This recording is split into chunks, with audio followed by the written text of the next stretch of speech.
इस रेगुलेशन के पक्ष में हम लोग खड़े हैं।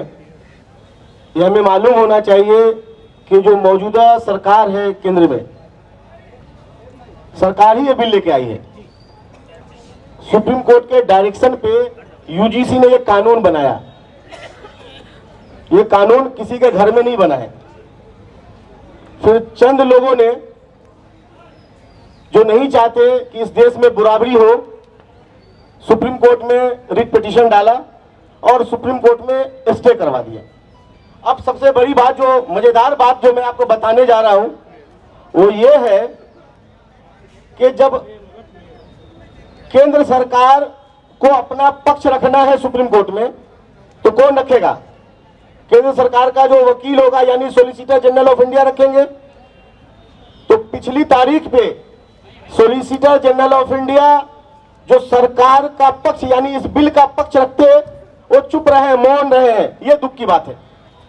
असल समझने वाली बात यह है। तो हम चाहते हैं कि आज इस मंच से सुप्रीम कोर्ट के चीफ जस्टिस तक यह आवाज जाए कि यह कानून जो सरकार ने ही बनाया और सरकार ही अपना पक्ष नहीं रख रही है, तो कुछ तो दाल में काला है। एक तरफ आप ये कानून लेके आते हैं, यानी कि आप SC ST OBC के लोगों को एक लॉलीपॉप, अगले इलेक्शन की तैयारी, और फिर उसको स्टे करवा देते हैं और आपका वकील, आपका रिप्रेजेंटेटिव सुप्रीम कोर्ट में चुप रहता है। इससे बड़ी दुख की बात नहीं होगी। तो माननीय स्वामी प्रसाद मौर्य जी ने जो ये युद्ध छेड़ा है, ये एक संवैधानिक युद्ध है। ये संविधान द्वारा प्रदत्त अधिकारों को पाने का युद्ध है। ये किसी का सर फोड़ने का युद्ध नहीं है, किसी से लड़ाई करने का युद्ध नहीं है, लेकिन ये एक संघर्ष है। संविधान के अंदर रह के, संविधान को पालन करते हुए, संविधान को मानते हुए इस लड़ाई को हमें जारी रखना है। आज तो ये सिर्फ एक अंगड़ाई है जो जंतर मंतर पे स्टार्ट हुआ है। अभी इस लड़ाई को हमें तब तक लड़ना होगा जब तक के ये बिल लागू ना हो जाता है, ये रेगुलेशन लागू नहीं हो जाता है, हमें तब तक लड़ना होगा। क्या आप सब लोग तैयार हैं? एक बार हाथ उठा के बताएं, पीछे के लोग भी। क्या आप सब तैयार हैं? क्या पीछे के लोग तैयार हैं? क्या आप लड़ेंगे? तब तक लड़ेंगे जब तक के हासिल नहीं हो जाता। बिल्कुल ठीक है। अगर ये आपका जज्बा बना रहा तो ये कानून वापस होगा, स्टे हटेगा, लागू होगा, आपको आपका हक अधिकार मिलेगा। यूजीसी के सम्मान में, स्वामी प्रसाद मौर्य मैदान में, यूजीसी के सम्मान में, यूजीसी के सम्मान में। आप बच्चों के लिए, अपने भविष्य के लिए सोच रहे हैं। मैं बताना चाहता हूं, कानपुर में 2011 में मेडिकल कॉलेज के प्रथम वर्ष के छात्रों को, 20 बच्चों को, दलित समाज के बच्चों को, 20 बच्चों को जो पास थे उनको फेल कर दिया गया था। सामंतवादी अपर कास्ट के प्रोफेसर ने फेल कर दिया था। 20 बच्चों ने जहर खा लिया था। उनको अस्पताल में तुरंत भर्ती करवाया गया, वो बचे, और उसके बाद उनके कॉपियों की दोबारा जांच हुई, सब बच्चे पास हुए।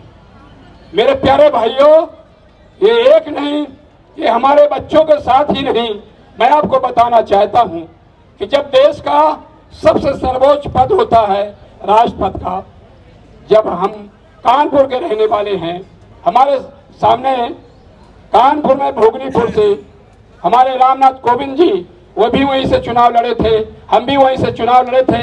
हम विधायक और मंत्री बने, वो राष्ट्रपति बाद में बने, वो हार गए थे चुनाव। लेकिन मेरे प्यारे भाइयों, जब वो राष्ट्रपति बने तो वो पुष्कर के मंदिर में, ब्रह्मा जी के मंदिर में वो गए थे। राष्ट्रपति को मंदिर के अंदर जब पूजा नहीं करने दिया, वो सीढ़ियों पर पूजा की थी। आपके आदिवासी हमारी राष्ट्रपति मुर्मू जी, उनको मंदिर के अंदर, जगन्नाथ मंदिर के अंदर प्रवेश नहीं करने दिया। जब जो सबसे बड़ी सुप्रीम कोर्ट है, उसमें जब हमारे समाज का, दलित समाज का भाई, अनुसूचित जात का भाई चीफ जस्टिस होता है, जब उसके ऊपर जूता फेंका जाता है तो हमारे बच्चों के साथ न्याय कैसे मिलेगा? मेरे प्यारे भाइयों, ये बहुजन समाज का जाति व्यवस्था के शिकार लोग, एक भी ऐसा आदमी नहीं होगा जिसको अगर पता चल जाए कि ये दलित समाज का व्यक्ति है, अनुसूचित जात जनजात का पिछड़े वर्ग का भाई है, तो ऐसा हिंदुस्तान में, भारतवर्ष में एक भी उदाहरण आप नहीं निकाल करके ला पाएंगे जिसके साथ अन्याय न हुआ हो। इस देश में व्यक्तिवाद में चलता है, जात पहले चलती है, सम्मान और अपमान योग्यता के आधार पर न मिल करके वो जात के आधार में मिलता है। ये इस देश का जातवादी व्यवस्था कोड़ है, कोड़ है। ऐ मेरे समाज के भाइयों, आप लोगों को दोस्त दुश्मन की पहचान करनी होगी।